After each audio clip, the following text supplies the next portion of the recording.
दरम्यान एकीकडून महापौर भाजपचाच व्हावा यासाठी आग्रही असणाऱ्या राज्यातल्या भाजप नेत्यांना शिवसेनेसोबत सत्ता स्थापन करण्याचा सल्ला संघाचे ज्येष्ठ नेते मा गो वैद्य यांनी दिलेला आहे।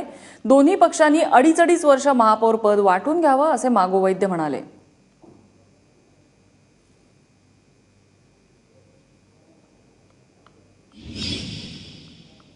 हे जे दोन मोठे पक्ष आहेत ज्याचे 84 आणि 82 आलेले आहेत, शिवसेना आणखी बीजेपी भाजपा, त्यांनी एकत्र आले, सरकारात एकत्र आहेत, की राज्य सरकारात आहेत, केंद्र सरकार आहेत, महानगरपालिकेतही यावेत। आता याचे काय अटी आणि वाटाघाटी राहतील हे आपण नाही सांगू शकत। साधारणतः जवळजवळ समान आहेत, 84 आणि 82। 2.5 वर्ष एकाने राहावं, 2.5 वर्ष दुसऱ्याने राहावं। पहिल्यांदा महापौर कुणाचा, दुसऱ्यांदा शिवसेनेचे जास्त शिवसेनेचा पहिल्यांदा होईल, दुसऱ्यांदा बीजेपीचा होऊ शकतो।